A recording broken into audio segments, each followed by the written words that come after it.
학교 폭력을 당하는 동생을 위해서 동생의 교복을 입고 변장해 학교를 나가는 707 특임대 출신 친언니가 일진 학생들을 참교육하고 바로잡는 이야기입니다.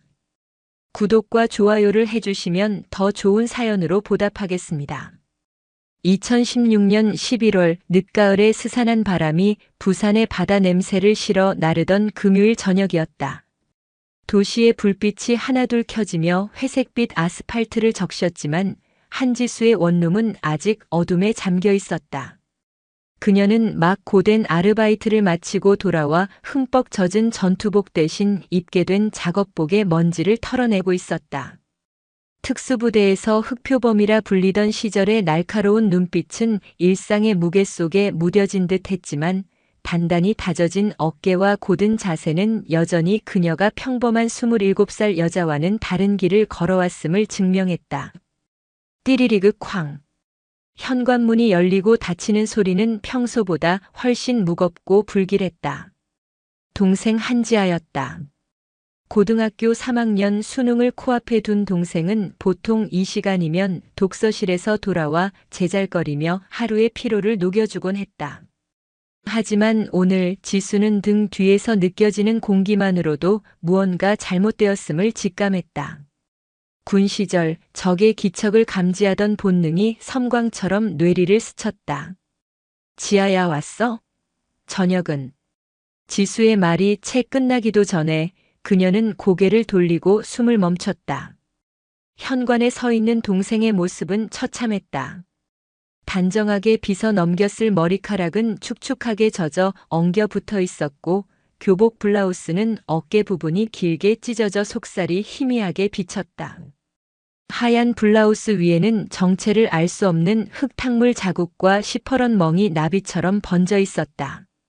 무엇보다 지수의 심장을 얼어붙게 한 것은 동생의 얼굴이었다. 퉁퉁 부어오른 뺨, 터져버린 입술, 그리고 모든 빛을 잃어버린 채 텅 비어버린 두 눈. 그 눈은 마치 깊이를 알 수 없는 심해처럼 아무것도 비추지 않고 그저 침묵하고 있었다. 너 얼굴이 왜 이래? 무슨 일이야? 지수가 소파에서 벌떡 일어나 달려가자 지아는 그제야 무너져 내리듯 언니의 품에 안겨왔다. 가늘고 연약한 어깨가 걷잡을 수 없이 떨려왔다. 단순한 흐느낌이 아니었다. 그것은 영혼의 가장 깊은 곳에서부터 터져나오는 억눌리고 지식여진 존재의 비명이었다. 지수는 동생의 등을 말없이 쓸어주었다. 그녀의 손길은 단단했지만 그 속에는 차마 표현할 수 없는 분노와 슬픔이 들끓고 있었다. 한참의 시간이 흐른 뒤 지아는 간신히 떨리는 목소리로 입을 열었다. 지옥 같았을 하루의 조각들이 하나씩 맞춰지기 시작했다. 복도에서 강태석이 그냥 어깨를 부딪혔는데 강태석 해광고등학교의 왕으로 군림하는 이름이었다. 190에 가까운 키와 다부진 체격, 그리고 그를 추종하는 무리들. 지아는 이전에도 몇 번 그들의 존재에 대해 스치듯 이야기한 적이 있었다. 일부러 그런 거라면서 시비를 걸었어. 김도윤이랑 오진철도 같이. 애들이 다 보는데.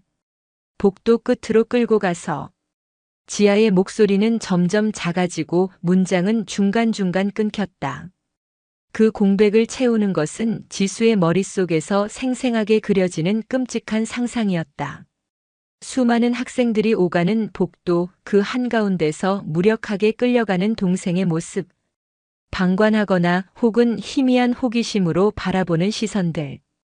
그 속에서 지아가 느꼈을 공포와 수치심이 칼날이 되어 지수의 심장을 후벼 팠다. 여자 화장실로. 끌고 갔어, 언니. 결정적인 한마디였다. 지수의 눈빛이 순간적으로 변했다. 일상의 무게에 무뎌진 듯 했던 그 눈에 과거 707 특임대 시절의 서늘하고 예리한 빛이 돌아왔다. 그녀는 적진의 한복판에서 타겟을 노려보던 그 눈빛으로 허공을 응시했다. 거기서 내 머리를 잡고 변기에 차마 말을 잇지 못하고 지아는 다시 울음을 터뜨렸다. 더러운 물이 머리카락과 얼굴을 적시는 감촉, 차갑고 딱딱한 변기의 감촉, 그리고 귓가에 울리던 그들의 역겨운 웃음소리. 지수는 동생이 겪었을 모든 감각을 자신의 것처럼 느꼈다. 피가 역류하는 듯한 분노가 머리끝까지 치밀어 올랐다.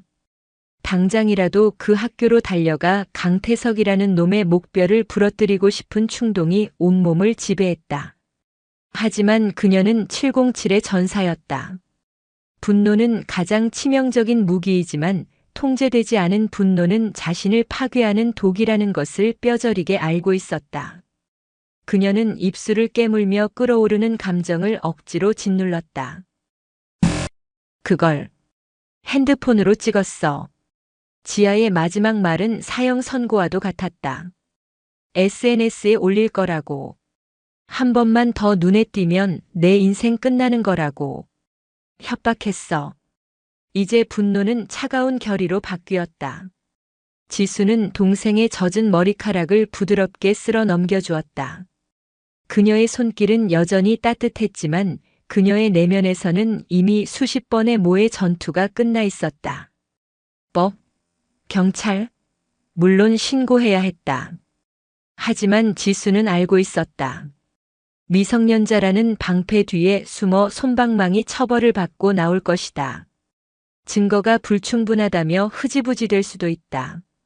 그리고 그 과정에서 지아는 더 큰 상처를 입고 보복의 두려움에 떨어야 할 것이다. 그것은 지수가 원하는 해결 방식이 아니었다. 이것은 단순한 폭행 사건이 아니었다. 동생의 영혼에 가해진 테러였다. 그리고 테러에는 그에 상응하는 대가가 따라야 했다. 폭력에 폭력으로 맞서는 것은 하수들의 방식이다. 진정한 전사는 적의 가장 깊은 곳을 타격해 스스로 무너지게 만든다. 지수는 동생을 부축해 방으로 데려갔다. 따뜻한 물로 동생을 씻기고 상처에 약을 발라주었다. 찢어진 교복과 더러워진 옷가지를 말없이 비닐봉지에 담았다. 그것들은 단순한 쓰레기가 아니었다. 증거였다. 지아의 몸에 새겨진 모든 멍과 상처를 흔들리지 않는 손으로 사진에 담았다. 셔터음이 울릴 때마다 지수의 결심은 강철처럼 단단해졌다. 모든 정리를 마친 후 지수는 곤히 잠든 혹은 기절한 듯 쓰러진 동생의 얼굴을 가만히 내려다보았다. 불과 몇 시간 만에 생기를 잃고 파리해진 얼굴. 지수는 자신의 얼굴을 거울에 비춰보았다. 쌍둥이처럼 닮지는 않았지만 2살 터울의 자매는 눈매와 인매, 전체적인 얼굴형이 놀랍도록 흡사했다. 특히 지아가 안경을 벗고 지수가 머리를 길게 내리고 화장을 조금만 하면 구별하기 어려울 정도였다. 그 순간 지수의 머릿속에 하나의 계획이 번개처럼 스쳐 지나갔다. 차갑고 대담하며 치밀한 계획. 적의 심장부로 직접 침투하는 작전. 그녀는 조용히 자신의 방으로 돌아와 옷장 가장 깊숙한 곳에 넣어두었던 낡은 군용 더플백을 꺼냈다. 그 안에는 그녀의 지난 시간이 고스란히 담겨 있었다. 그리고 그 더플백 맨 아래 그녀는 동생과 함께 찍었던 3년 전의 사진 한 장을 꺼내 들었다. 앳된 모습의 두 자매가 교복을 입고 활짝 웃고 있는 사진. 당시 고등학생이던 자신과 중학생이던 지아의 모습이었다. 지수는 사진 속 19살의 자신을 그리고 현재 고통받는 19살의 동생을 번갈아 보았다. 서늘한 미소가 그녀의 입가에 번졌다. 강태석. 지수는 어둠 속에서 나직이 그 이름을 불렀다. 그 목소리에는 살기마저 서려 있었다. 내가 괴롭힌 건 내 동생 한지아가 맞아. 하지만 내일부터 내가 상대할 사람은 내가 될 거야. 부산의 밤바다가 차갑게 울부짖고 있었다. 한때 국가를 지키던 강철의 심장은 이제 단 한 사람, 자신의 동생을 지키기 위해 다시 뛰기 시작했다. 그 심장 박동은 복수의 서곡이었다. 다음 날 새벽 동이 트기도 전에 푸르스름한 어둠 속에서 지수는 눈을 떴다. 군 시절 몸에 밴 기상 시간이었다. 밤새 한숨도 자지 못했지만 정신은 얼음장처럼 차갑고 명료했다. 그녀는 소리 없이 침대에서 일어나 거실로 나갔다. 곤히 잠든 동생의 방문을 슬쩍 열어 고른 숨소리를 확인한 뒤에야 그녀는 비로소 자신만의 시간을 가질 수 있었다. 식탁 의자에 앉은 지수는 어젯밤 동생의 증언을 토대로 작성한 메모를 펼쳐들었다. 강태석, 김도윤, 오진철. 세 개의 이름 아래 그들의 특징과 폭행 장소, 시간, 목격 가능성이 있는 학생들의 유형까지 빼곡히 적혀 있었다.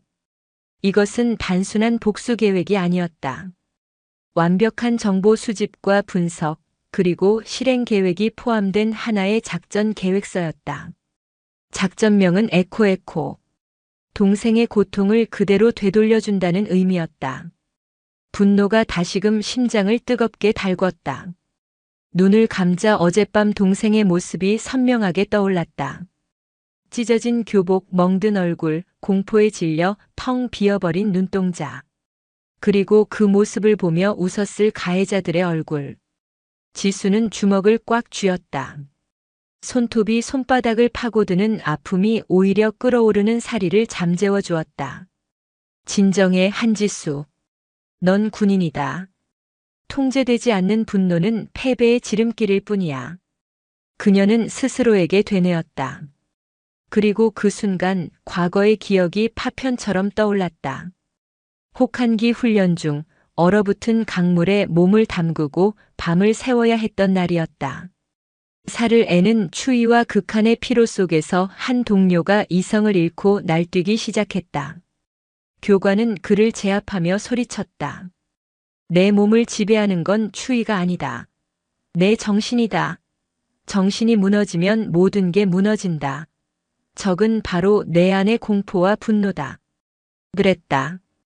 지금 그녀의 가장 큰 적은 강태석 무리가 아니라 당장이라도 그들을 찾아가 찢어 죽이고 싶은 자기 자신의 분노였다. 그 분노에 휘둘리는 순간 계획은 실패하고 동생은 더 큰 위험에 빠질 것이다. 폭력은 또 다른 폭력을 낳고 결국 남는 것은 모두의 파멸뿐이다. 그녀가 원하는 것은 파괴가 아니었다. 그녀는 그들에게 고통을 가르쳐주고 싶었다. 단순한 육체적 고통이 아니라 자신들이 저지른 행동이 한 인간의 영혼을 얼마나 깊이 파괴할 수 있는지 그 무게를 뼈저리게 느끼게 해주고 싶었다.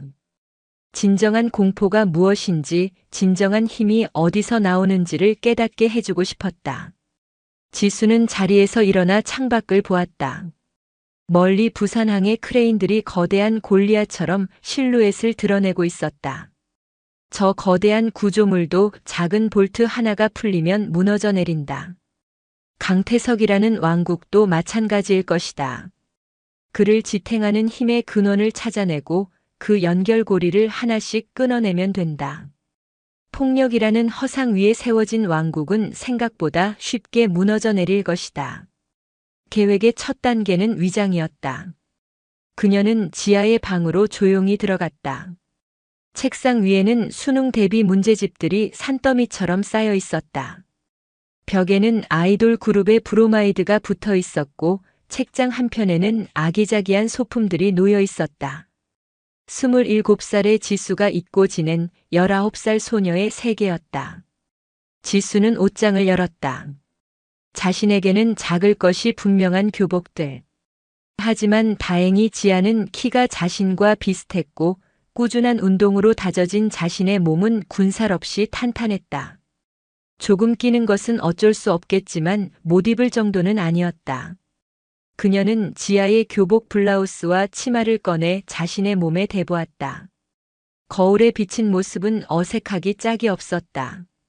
짧은 단발머리, 날카로운 눈매, 굳게 담은 입술. 누가 봐도 군인의 모습이지 여고생의 모습은 아니었다. 변신이 필요했다. 그녀는 먼저 자신의 머리카락을 매만졌다. 남성적인 느낌을 주는 짧은 머리가 문제였다. 당장 머리를 길게 붙일 수는 없으니 최대한 부드러운 인상을 주도록 스타일을 바꿔야 했다. 그녀는 지하의 화장대 서랍을 열었다. 서툰 솜씨로 파운데이션을 펴바르고 눈썹을 조금 더 부드러운 아치형으로 그렸다. 아이라이너로 날카로운 눈매를 조금 둥글게 만들고 입술에는 혈색이 도는 틴트를 발랐다. 마지막으로 안경. 지아는 시력이 나빠 항상 두꺼운 뿔테 안경을 썼다. 지수는 시력이 좋았지만 위장을 위해서는 필수적인 아이템이었다. 그녀는 지아의 여분 안경을 꺼내 썼다. 안경알 너머로 세상이 살짝 왜곡되어 보였지만 거울에 비친 자신의 모습은 놀랍도록 달라져 있었다. 날카롭고 강인한 인상은 옅어지고 어딘가 모르게 어수룩하고 평범해 보이는 한지아와 흡사한 소녀의 모습이 서 있었다. 다음은 행동과 말투였다. 지수는 지난 몇 년간 지아와 함께 살며 그녀의 모든 것을 보아왔다. 걸을 때 살짝 안으로 쏠리는 걸음걸이, 생각에 잠길 때 아랫입술을 깨무는 버릇, 낯선 사람 앞에서 자신감 없이 시선을 피하는 모습까지. 그녀는 거실을 오가며 지아의 걸음걸이를 흉내냈다.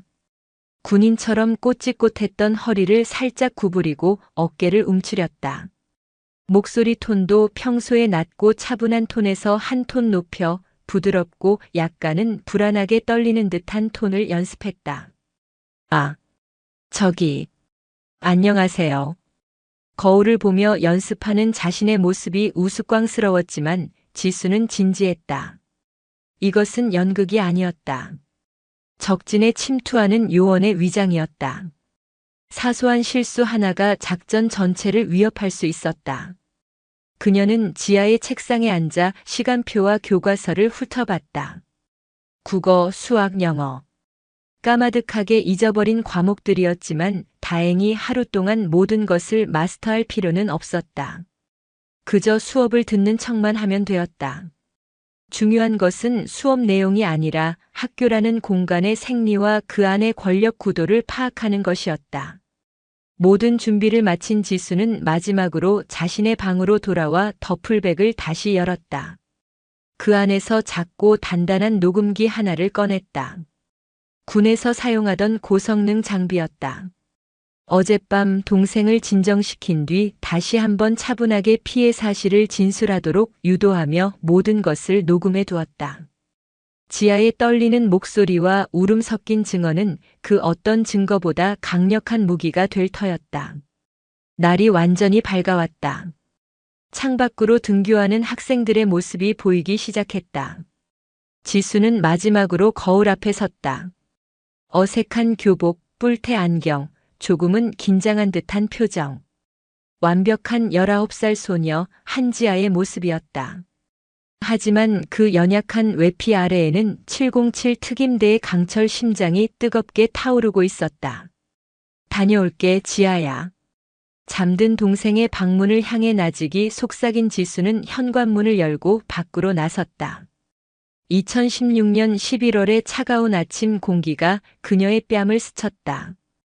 이제 사냥의 시간이었다. 해광고등학교의 교문은 거대한 아가리처럼 아침의 소란을 삼키고 있었다. 왁자지껄한 웃음소리, 수다, 간밤의 드라마 이야기, 그리고 그 모든 소음의 기저에 깔린 미묘한 긴장감. 지수는 익숙하면서도 낯선 그 공기 속으로 천천히 걸어 들어갔다. 8년 만에 다시 밟는 고등학교 땅이었다. 하지만 그녀는 추억에 잠기러 온 것이 아니었다.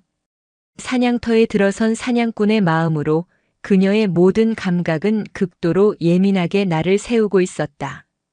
군 시절 익혔던 상황 인식 능력이 자동적으로 발동했다. 그녀의 눈은 단순히 앞만 보는 것이 아니라 180도 주변의 모든 것을 스캔하고 있었다. 교문 입구에서 학생들을 지도하는 선도부의 무기력한 눈빛, 그들 옆에서 보란듯이 담배 연기를 뿜어내는 불량한 무리 3355 모여 누군가를 힐끔거리며 속삭이는 여학생들, 그리고 그들 사이를 흐르는 보이지 않는 권력의 역학관계. 모든 것이 정보였다. 타겟 식별이 최우선 과제. 지수는 머릿속으로 작전 계획을 되짚었다. 강태석, 김도윤, 오진철. 어젯밤 인터넷 검색을 통해 그들의 SNS 계정을 찾아내 얼굴을 이미 익혀둔 터였다. 이제 실물을 확인하고 그들의 교내 동선과 행동 패턴, 그리고 무리 내에서의 서열을 파악해야 했다. 3학년 2반. 지하의 교실은 4층 복도 끝에 있었다. 계단을 오르는 내내 수많은 시선이 그녀를 스쳐 지나갔다.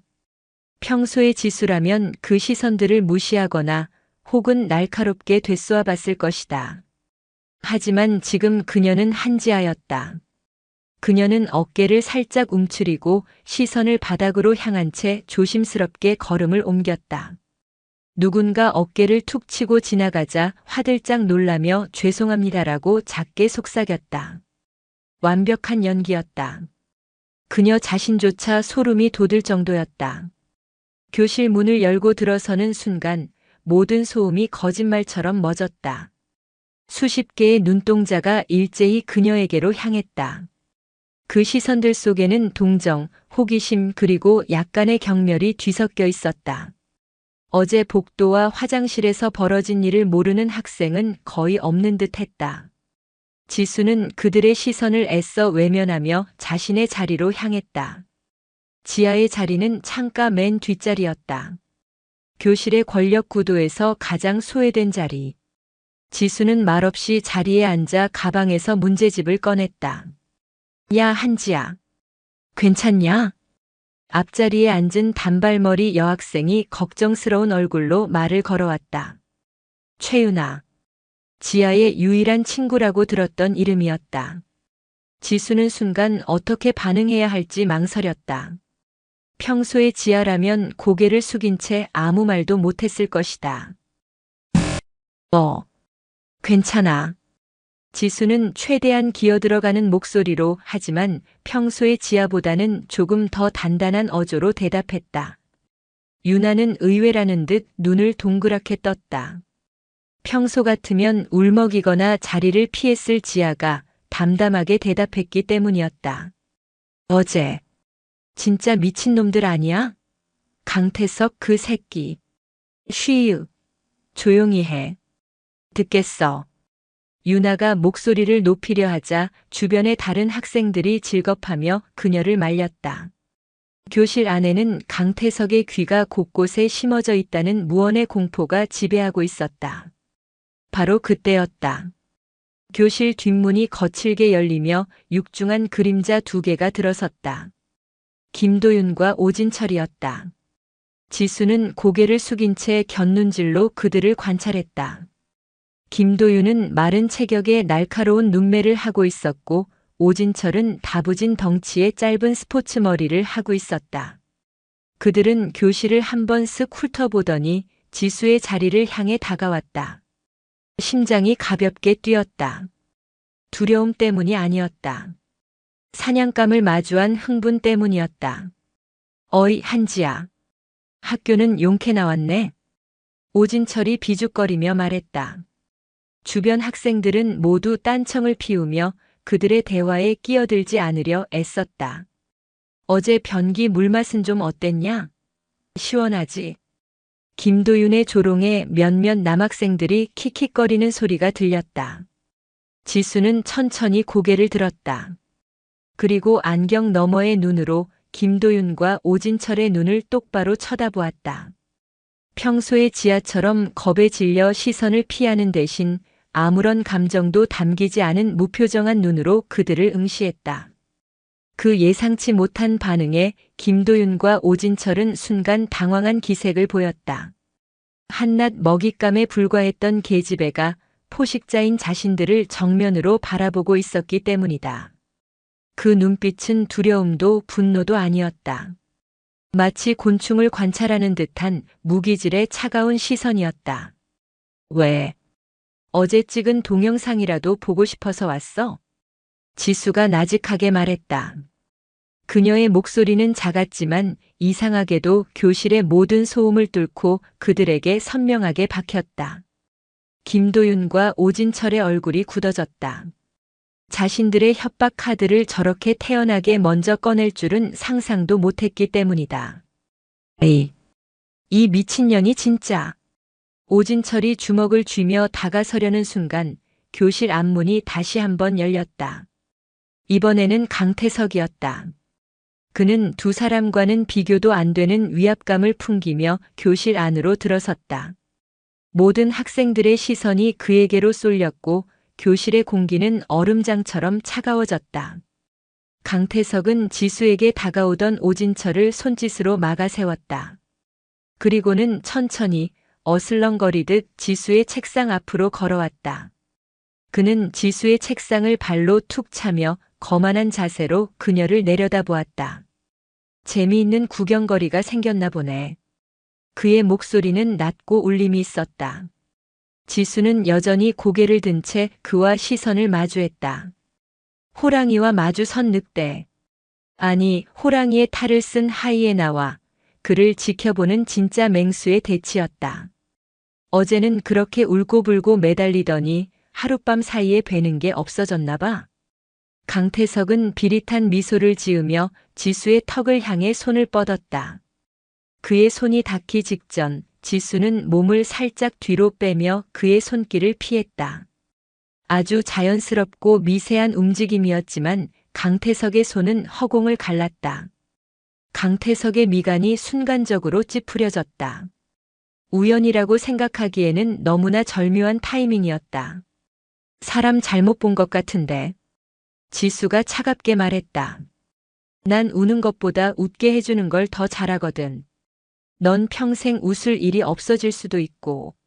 말도 안 되는 도발이었다. 교실의 모든 학생들은 숨을 죽였다. 저러다 죽을지도 모른다는 공포가 모두의 얼굴에 서려 있었다. 강태석의 얼굴에서 미소가 사라졌다.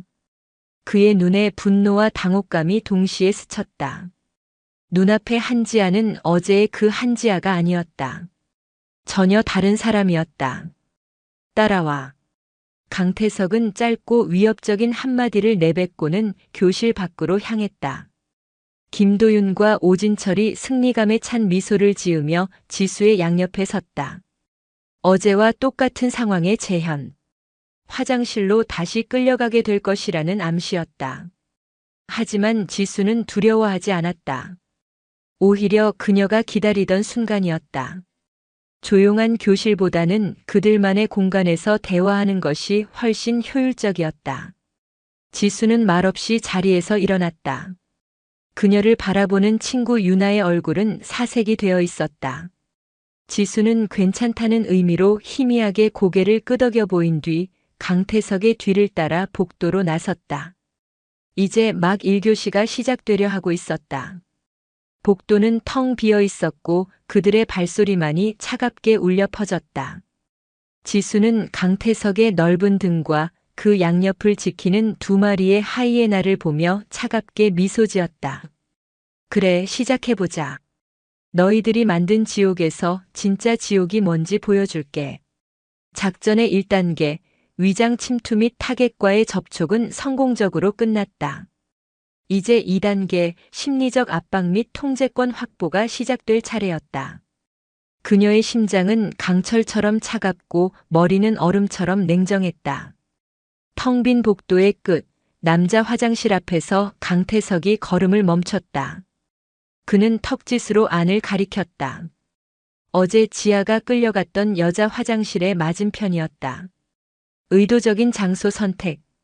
이곳에서 어제의 공포를 다시 한번 상기시켜주며 완전히 굴복시키겠다는 노골적인 협박이었다.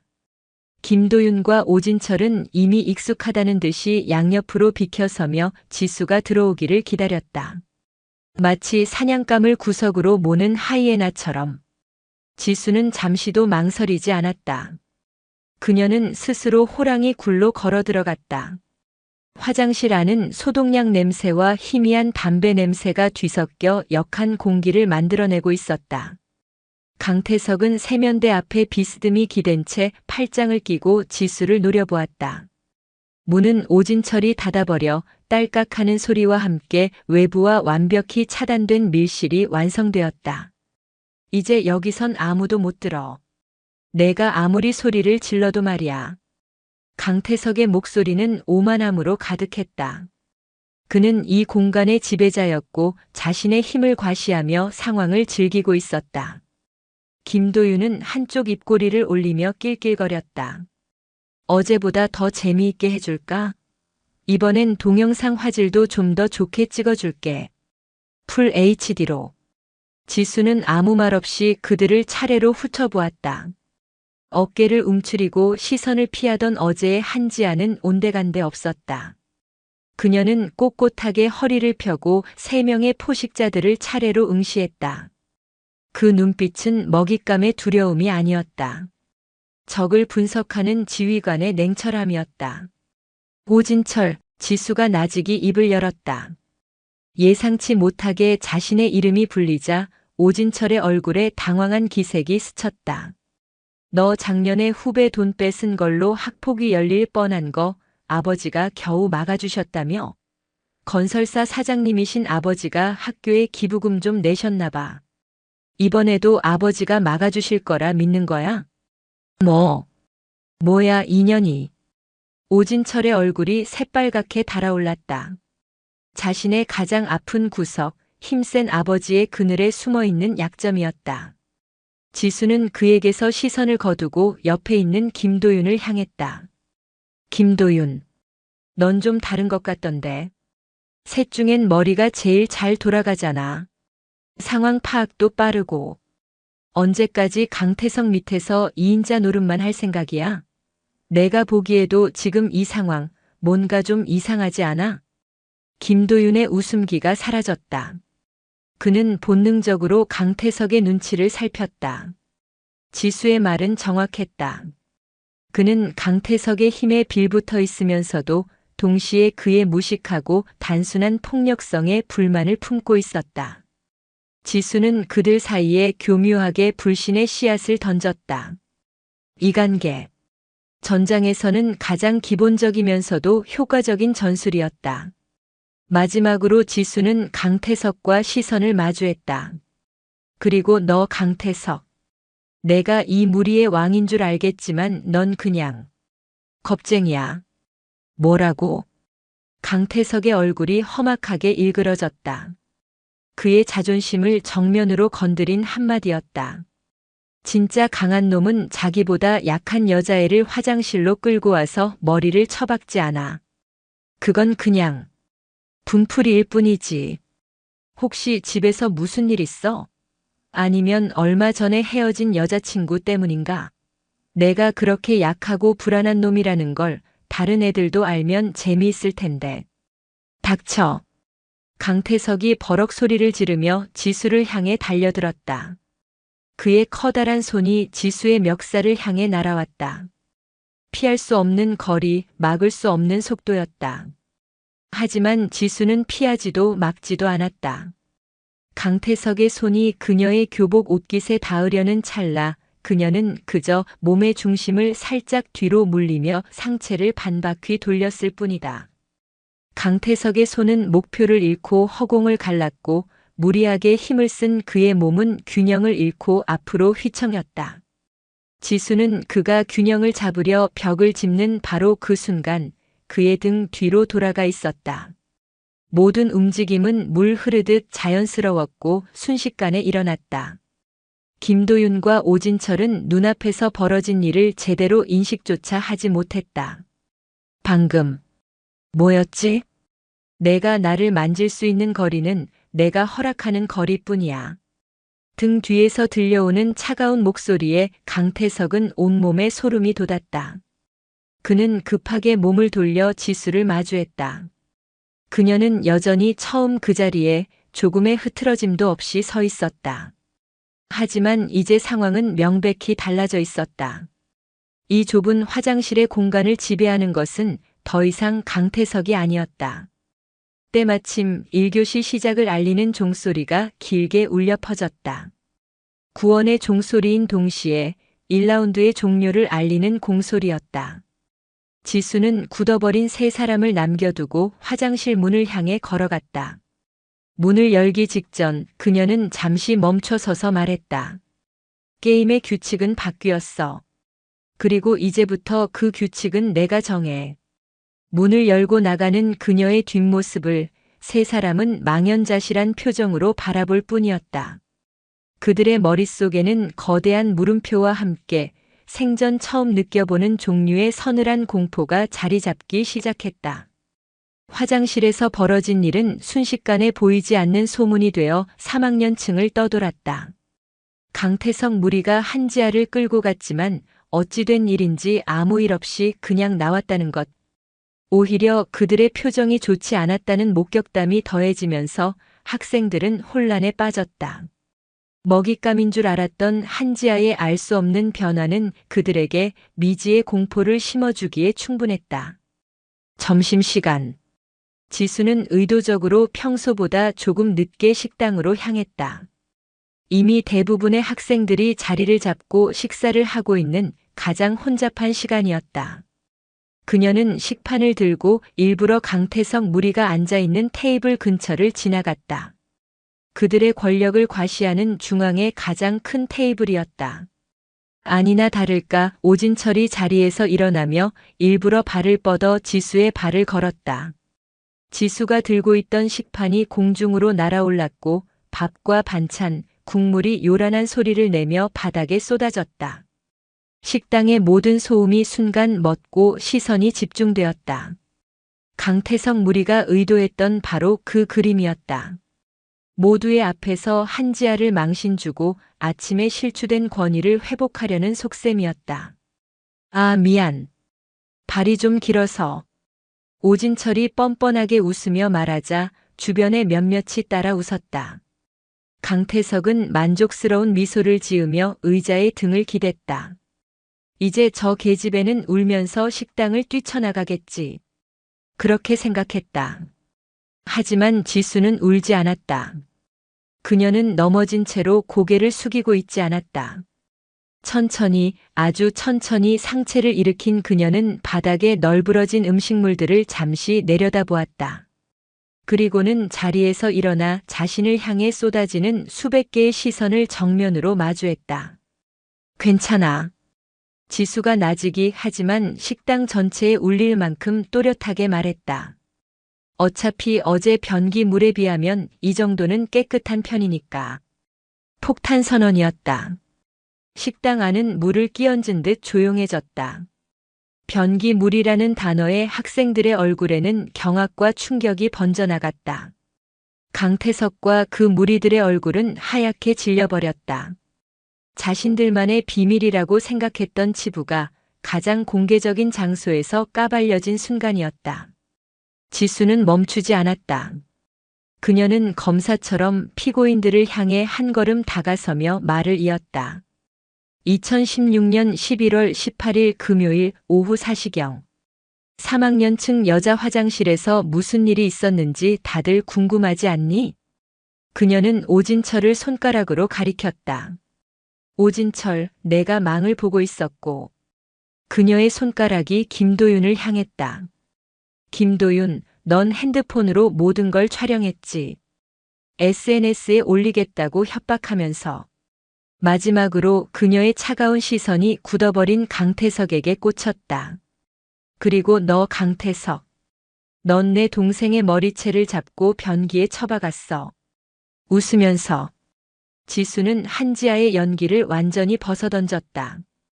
그녀의 목소리는 차갑고 단단했으며 그 안에는 감히 거역할 수 없는 무게가 실려 있었다. 그녀의 눈빛은 더 이상 안경 뒤에 숨겨진 여고생의 것이 아니었다. 그것은 적의 심장을 꿰뚫는 저격수의 눈빛이었다. 에이, 이 미친년이 지금 무슨 소리를 하는 거야? 이성을 잃은 강태석이 자리에서 벌떡 일어나 지수에게 달려들었다. 그의 손이 지수의 팔을 거칠게 움켜쥐었다. 모두가 숨을 죽였다. 바로 그 순간이었다. 내 이름은 한지수. 대한민국 육군 특수전사령부 제707 특수임무대대 출신 예비역 중사다. 지수의 입에서 나온 자기소개는 그 어떤 위협보다 강력했다. 707. 대한민국 남자라면 그 이름의 무게를 모를 리 없었다. 식당 안은 경악을 넘어선 충격으로 술렁였다. 그리고 너희들. 지수는 자신의 팔을 붙잡은 강태석의 손을 무심하게 내려다보았다. 내 하나뿐인 동생을 건드렸어. 그녀는 다른 한 손으로 자신의 핸드폰을 꺼내 들었다. 그리고 화면을 강태석의 눈앞에 들이밀었다. 화면에는 어젯밤 지수가 찍어둔 시퍼렇게 멍들고 상처투성이인 지아의 얼굴 사진이 선명하게 떠 있었다. 강태석의 눈동자가 공포로 흔들렸다. 이건 증거 사진. 지수는 화면을 넘겨 녹음 앱을 실행했다. 그리고 재생 버튼을 눌렀다. 흐흐. 언니. 걔들이 화장실에서 내 머리를 찍었어. 올릴 거래. 울음에 섞여 간신히 이어지는 지아의 목소리. 그 처절한 증언이 식당 전체에 울려 퍼졌다. 김도윤과 오진철은 유령이라도 본 듯 새파랗게 질려 주저앉았다. 강태석은 지수의 팔을 잡고 있던 손을 저도 모르게 스르르 놓았다. 힘의 역전. 완전한 권력의 붕괴. 그들의 힘은 비밀과 공포를 먹고 자랐다. 하지만 모든 진실이 만천하에 드러난 순간 그들의 성은 모래성처럼 허무하게 무너져 내렸다. 지수는 녹음을 껐다. 식당 안에는 무거운 침묵만이 흘렀다. 그 침묵을 깬 것은 지수의 마지막 한마디였다. 이제 대화할 준비가 좀 됐나? 그녀의 목소리는 더없이 차분했지만 그 안에 담긴 의미를 모르는 사람은 아무도 없었다. 심판의 시간이었다. 점심시간의 식당은 아수라장이었다.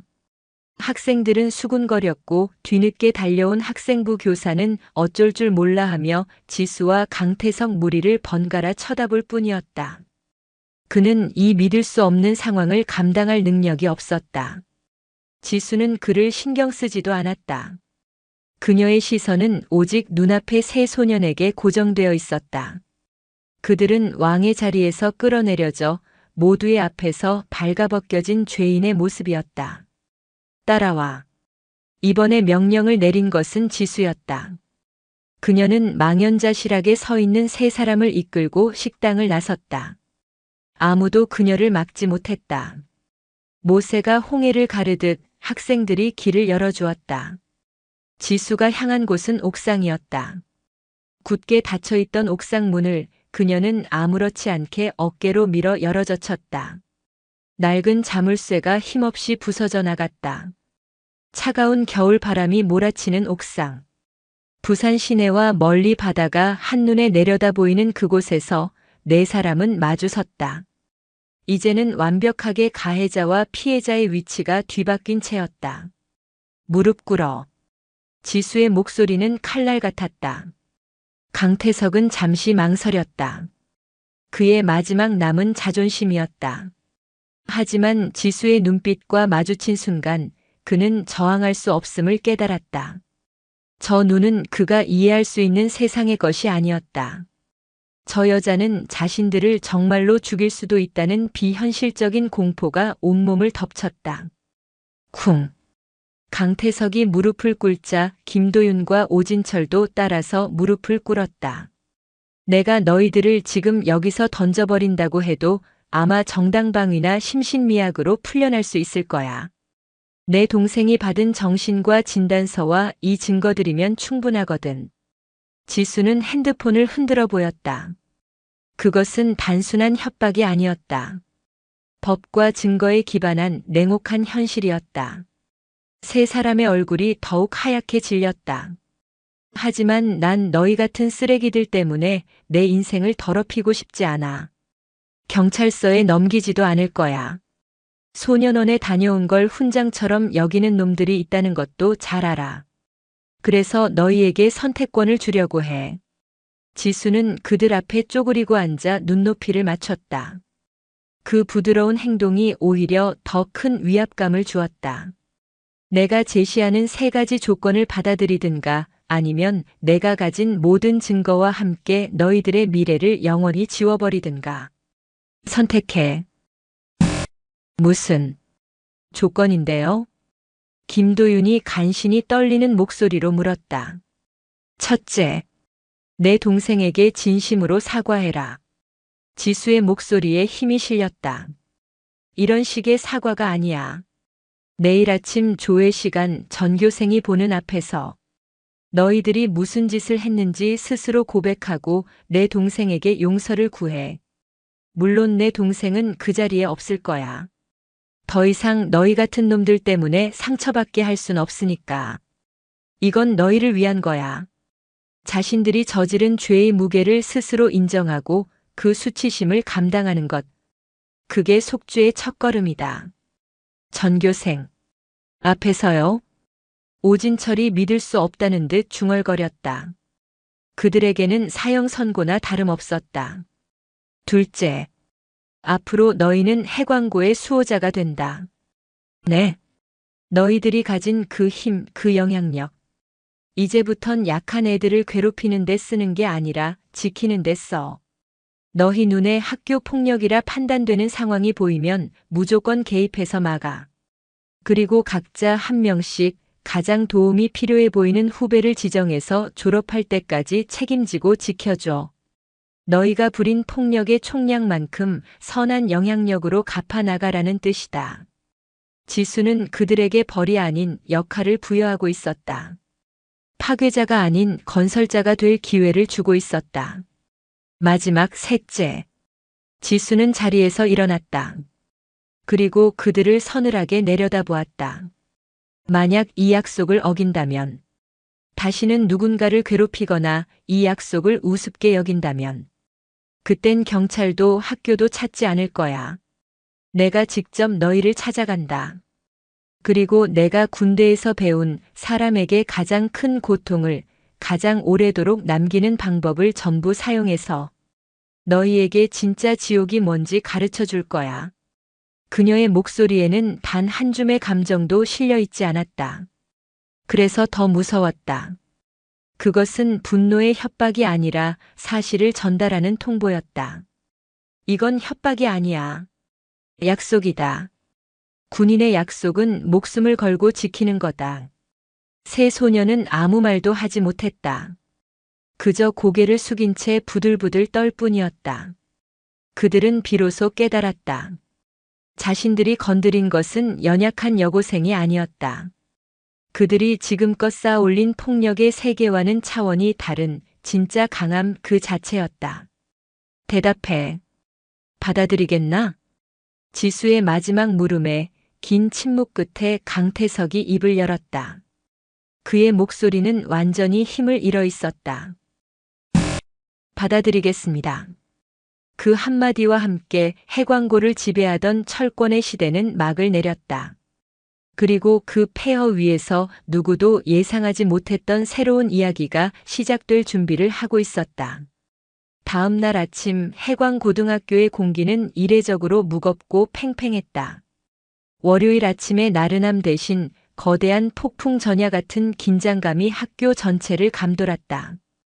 점심시간 식당에서 벌어진 일은 하룻밤 사이 신입생부터 졸업반까지 심지어 교사들 사이에서도 가장 뜨거운 화제가 되어 있었다. 707 특임대 출신 언니 공개된 녹취 파일, 그리고 옥상으로 끌려간 강태석 무리.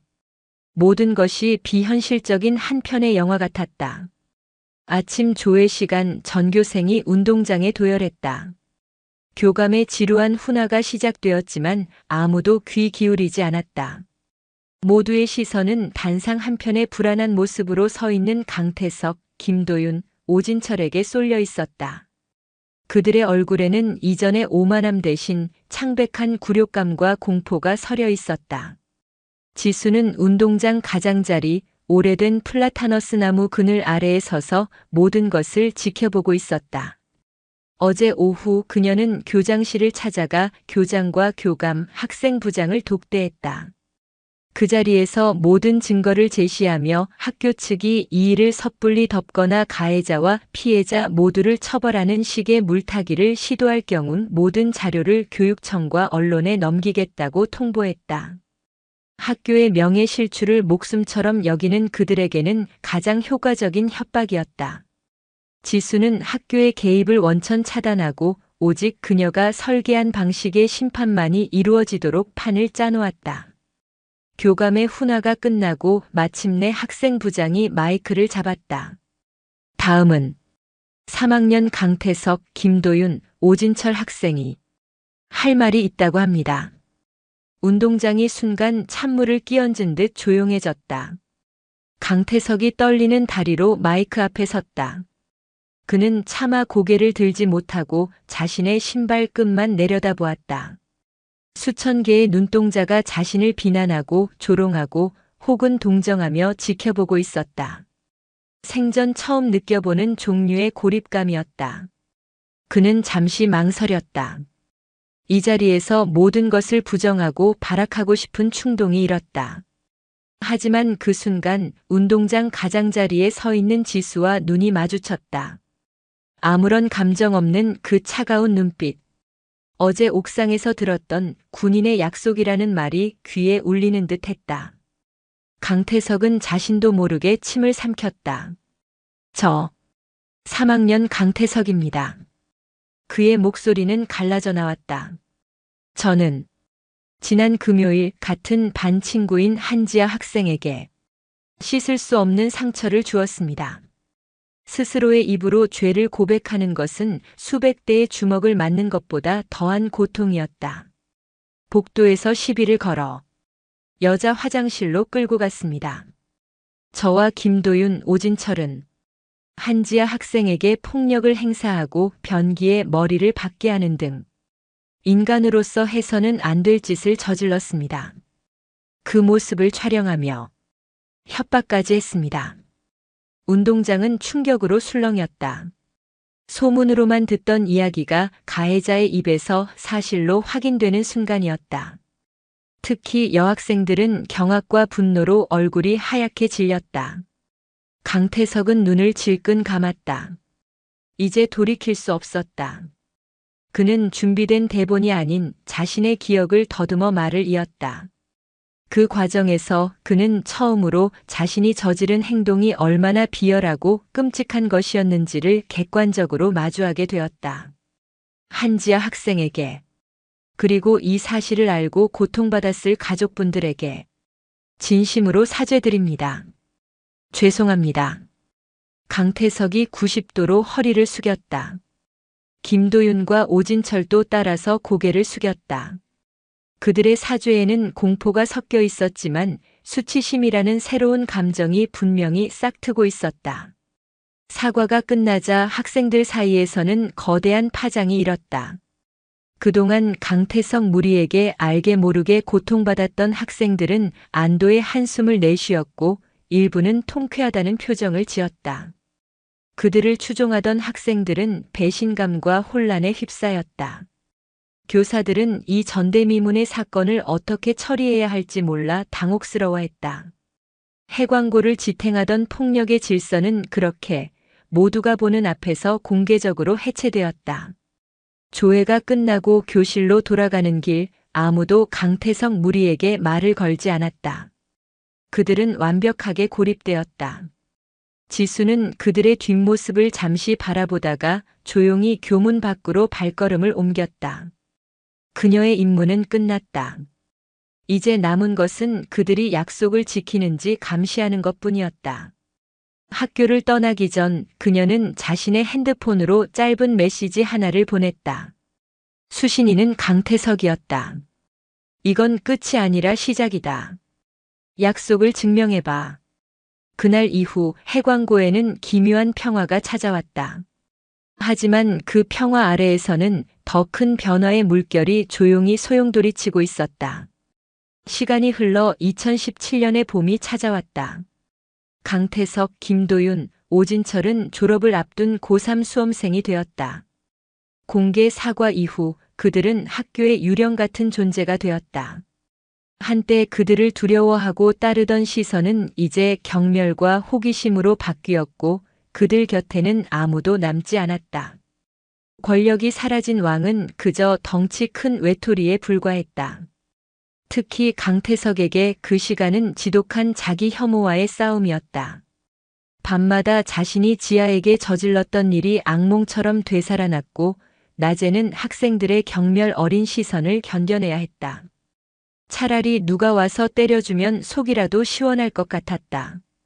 그는 몇 번이고 모든 것을 포기하고 학교를 뛰쳐나가고 싶었지만 그럴 때마다 지수의 마지막 경고와 약속을 증명해 보라는 메시지가 발목을 잡았다. 그것은 족쇄인 동시에 그가 버텨야 할 유일한 이유이기도 했다. 변화는 아주 사소한 사건에서 시작되었다. 그날도 점심시간 세 사람은 식당 구석에서 말없이 밥을 먹고 있었다. 그때 식당 한쪽에서 소란이 일었다. 체육복을 입은 2학년 몇몇이 왜소한 체격의 1학년 남학생을 둘러싸고 윽박지르고 있었다. 돈을 뺏으려는 듯한 과거 자신들이 매일같이 하던 짓이었다. 오진철이 고개를 돌리며 중얼거렸다. 우리가 무슨 상관이야. 김도윤도 못 본 척 밥만 퍼먹었다. 강태석도 마찬가지였다. 외면하고 싶었다. 하지만 그의 눈에 공포에 질려 어쩔 줄 몰라 하는 1학년 학생의 얼굴이 들어왔다. 그 얼굴 위로 변기물에 젖어 떨고 있던 한지아의 얼굴이 겹쳐 보였다. 쿵. 심장이 내려앉는 듯한 충격. 그는 처음으로 피해자의 공포를 가슴으로 느꼈다. 역겨움과 죄책감이 동시에 치밀어 올랐다. 가자. 강태석이 자리에서 일어났다. 뭐? 어딜 가? 가서 말려야지. 약속했잖아. 미쳤어? 우리가 지금 나서면 뭐가 되는데? 위선 떤다고 비웃기나 할걸? 오진철이 반발했지만 강태석의 눈빛은 단호했다. 그는 이미 마음을 정했다. 이것은 누군가에게 보여주기 위한 행동이 아니었다. 이것은 자기 자신과의 싸움이었다. 그는 더 이상 과거의 강태석으로 살고 싶지 않았다. 강태석이 뚜벅뚜벅 그들에게 다가가자 2학년 학생들은 자신들의 왕이었던 선배의 등장의 순간 움찔했다. 그만해라. 강태석의 목소리는 낮고 조용했다. 하지만 그 안에는 예전의 폭력적인 위압감과는 다른 단호한 무게가 실려 있었다. 뭡니까가 형. 그 애한테서 떨어져. 다시 한번 이런 짓 하는 거 내 눈에 띄면 그땐 내가 너희 담임이랑 학부모님께 직접 전화한다. 협박이었지만 주먹이 아닌 규칙과 어른의 힘을 빌린 협박이었다. 2학년들은 잠시 머뭇거리다가 재수 없네 하고 욕을 뱉으며 자리를 떴다. 강태석은 겁에 질린 1학년 학생에게 다가가 말했다. 괜찮냐? 앞으로 누가 또 괴롭히면 3학년 2반으로 찾아와. 그리고 그는 아무 일 없었다는 듯 자신의 자리로 돌아왔다. 식당의 몇몇 학생들이 그 모습을 수군거리며 쳐다봤지만 그는 신경 쓰지 않았다. 자리로 돌아온 그의 심장은 이상하게 뛰고 있었다. 누군가를 굴복시켰을 때의 더러운 쾌감과는 전혀 다른 따뜻하고 낯선 감각이 가슴을 채웠다.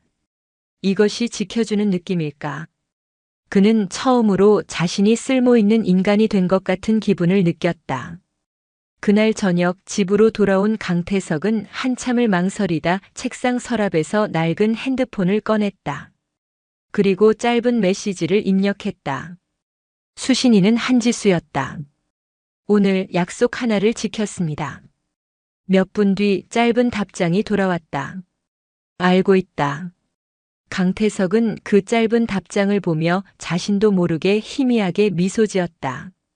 그것은 그의 인생에서 진정한 변화가 시작되었음을 알리는 신호탄이었다. 한편 그 시간 지아는 상담센터에서 심리 상담을 받고 있었다. 언니의 도움으로 시작한 상담은 그녀의 깊은 상처를 천천히 하지만 확실하게 치유하고 있었다. 그녀는 더 이상 피해 사실에 갇혀 있지 않았다. 오히려 그 경험을 통해 인간의 심리와 상처에 대해 깊이 고찰하기 시작했다. 그녀의 책상 위에는 심리학개론 책이 놓여 있었다. 고통은 그녀에게서 많은 것을 앗아갔지만 동시에 새로운 꿈의 씨앗을 심어주고 있었다. 그리고 그 모든 것을 지수는 멀리서 묵묵히 지켜보고 있었다. 2년이라는 시간이 흘렀다. 대한민국은 평창 동계 올림픽의 열기로 들썩였고 소년들은 어른이 되었다. 2019년 겨울 강태석은 노량진의 작은 고시원 책상에 앉아 있었다. 그의 책상에는 경찰 공무원 시험 수험서들이 빼곡히 꽂혀 있었다. 고등학교 졸업 후 그는 방황 없이 곧장 이 길로 들어섰다. 누군가는 그의 과거를 알면 비웃었지만 그는 개의치 않았다. 그에게 경찰이라는 꿈은 속죄의 다른 이름이었다. 힘없는 사람들을 지키는 것. 과거에 자신이 휘둘렀던 폭력의 힘을 이제는 정의를 위해 사용하고 싶었다. 그날의 사건은 그의 인생을 송두리째 바꿔놓았다. 한지수라는 존재가 보여준 진정한 강함은 그에게 삶의 새로운 좌표를 제시했다. 그는 더 이상 과거의 망령에 시달리지 않았다. 오히려 그 과거를 자신의 가장 강력한 동기로 삼았다. 누구보다 어둠을 잘 알기에 누구보다 빛을 향해 똑바로 나아갈 수 있다고 믿었다. 그는 매일 아침 체력 단련실에서 땀을 흘렸고 밤늦게까지 법 조항을 외웠다. 그의 눈빛은 고등학생 때와는 비교할 수 없을 만큼 깊고 단단해져 있었다. 같은 시간 서울대학교 관악 캠퍼스. 한지아는 심리학과 전공 세미나에서 열정적으로 발표를 하고 있었다. 트라우마가 있는 청소년의 회복 탄력성에 관한 연구라는 주제였다. 그녀는 더 이상 어둡고 내성적인 소녀가 아니었다. 상처를 극복하고 자신의 길을 찾은 지적이고 자신감 넘치는 대학생이 되어 있었다. 그녀는 자신의 경험을 외면하지 않고 학문적 탐구의 대상으로 마주했다. 어떻게 한 인간이 다른 인간에게 그토록 깊은 상처를 줄 수 있는지, 그리고 그 상처 입은 영혼은 어떻게 다시 일어설 수 있는지 알고 싶었다. 그녀의 꿈은 학교 폭력이나 가정 폭력으로 고통받는 아이들을 위한 전문 상담 심리사가 되는 것이었다. 자신의 아픔을 다른 이들을 치유하는 약으로 만들고 싶었다. 그리고 한지수. 그녀는 군복을 벗은 뒤 방황하던 삶을 끝내고 새로운 사명감을 찾았다. 그녀는 서울의 한 청소년 지원센터에서 위기 청소년 지원팀장으로 일하고 있었다. 가출, 폭력, 학업 중단 등 벼랑 끝에 몰린 아이들을 찾아내고 그들이 다시 사회의 일원으로 설 수 있도록 돕는 일이었다. 그녀는 아이들에게 싸움 기술을 가르치지 않았다. 대신 자신을 지키는 법과 세상과 맞서는 법을 가르쳤다. 그녀의 군 시절 경험과 전략적 사고는 위기 청소년들을 제도권 안으로 이끄는데 탁월한 능력을 발휘했다. 그녀는 아이들에게 두려움의 대상이 아닌 가장 든든한 언니이자 대장이었다. 어느 날 오후 지수는 자신의 사무실에서 새로 들어온 인턴십 지원서를 검토하고 있었다. 지원서들을 넘기던 그녀의 손이 한 장의 서류 앞에서 멈췄다. 지원자 한지아 서울대학교 심리학과 3학년. 지원 동기란에는 이렇게 쓰여 있었다. 저 또한 누군가의 도움으로 깊은 어둠에서 빠져나온 경험이 있습니다. 이제는 제가 그 손을 내밀어 주고 싶습니다. 가장 어두운 곳에 있는 아이들에게 당신의 잘못이 아니며 당신은 혼자가 아니라고 말해주고 싶습니다. 지수는 동생의 지원서를 보며 자신도 모르게 미소를 지었다. 핏빛 복수로 시작되었던 그날의 사건이 이제는 수많은 생명을 살릴 희망의 씨앗이 되어 돌아오고 있었다. 그 순간 지수의 핸드폰이 짧게 울렸다. 모르는 번호로 온 문자 메시지였다. 안녕하십니까? 오늘 경찰 최종 합격 통지를 받았습니다. 모든 것이 선배님 덕분입니다. 정말 감사합니다. 강태석 올림. 지수는 창밖을 바라보았다. 잿빛 도시의 풍경 너머로 따뜻한 저녁 노을이 물들고 있었다. 폭력으로 폭력을 이기는 것이 아니라 한 사람의 현명한 선택이 얼마나 많은 것을 바꿀 수 있는지. 그녀는 비로소 진정한 강함의 의미를 깨닫고 있었다. 그것은 누군가를 굴복시키는 힘이 아니라 누군가를 일으켜 세우고 변화시키는 힘이었다. 세 사람의 길은 이제 각자의 자리에서 세상을 조금 더 나은 곳으로 만들기 위한 새로운 시작을 향하고 있었다. 2025년 7월의 여름 태양은 아스팔트마저 녹일 듯 뜨겁게 내리쬐고 있었다. 서울의 한 경찰서 강당은 후끈한 열기로 가득했다. 학교 폭력 예방 및 위기 청소년 지원을 위한 합동 간담회. 경찰, 교육청, 그리고 여러 청소년 지원 단체 관계자들이 모여 탁상 공론을 벌이는 사실은 조금 지루한 자리였다. 그 자리에 학교 전담 경찰관 SPOL 대표의 우수 사례 발표자로 단상에 선 젊은 경찰관이 있었다. 제복이 낯설지 않게 잘 어울리는 깊고 선한 눈매를 가진 남자. 바로 순경 강태석이었다. 그는 더 이상 과거의 어두운 그림자를 찾아볼 수 없는 듬직하고 신뢰감 가는 청년 경찰의 모습이었다. 제가 처음부터 이런 꿈을 가졌던 것은 아닙니다. 솔직히 말씀드리면 저는 한때 끔찍한 가해자였습니다. 강당이 순간 술렁였다. 성공 사례를 발표하는 자리에서 자신의 과오를 먼저 고백하는 것은 이례적인 일이었다. 하지만 강태석은 담담하게 말을 이었다. 저는 힘이 모든 것을 해결해 준다고 믿었습니다. 폭력으로 누군가를 굴복시키는 것이 강함이라고 착각했습니다. 하지만 한 사람을 만나고 제 인생은 완전히 바뀌었습니다. 그분은 제게 진정한 강함이란 누군가를 파괴하는 것이 아니라 지키고 살리는 것임을 가르쳐 주셨습니다. 제가 지금 이 자리에 서 있는 것은 과거의 저와 같은 아이들이 더는 생기지 않기를 바라는 마음, 그리고 제게 새로운 삶의 기회를 주신 그분께 평생을 갚는다는 마음 때문입니다. 그의 진솔한 고백에 장내에서는 숙연한 박수가 터져 나왔다. 발표가 끝나고 강당 뒤편에서 행사를 지원하던 한 여자가 그에게 다가와 물 한 병을 건넸다. 발표 잘 들었습니다, 강순경님. 아주 인상 깊었어요. 아, 감사합니다. 강태석은 고개를 돌리다 숨을 멈췄다. 짧은 단발머리에 활동적인 복장, 변함없이 강단 있는 눈빛. 9년 전 자신의 인생을 뿌리부터 흔들었던 여자. 한지수였다. 그녀는 이 행사를 주관한 청소년 지원센터의 팀장이었다. 선배. 님. 어떻게 여기에? 세상 참 좁죠? 강순경님. 지수는 희미하게 웃으며 말했다. 그 미소는 더 이상 옥상의 서늘함이 아닌 따뜻한 인정과 격려를 담고 있었다. 두 사람은 잠시 아무 말 없이 서로를 바라보았다. 길고 긴 시간 동안 얽혀있던 과거의 매듭이 비로소 부드럽게 풀리는 순간이었다. 바로 그때 강당 입구에서 또 다른 여자가 손을 흔들며 들어왔다. 언니, 나왔어.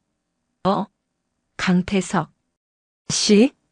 단정하게 묶은 머리에 지적인 안경, 밝고 건강한 미소를 지닌 여자.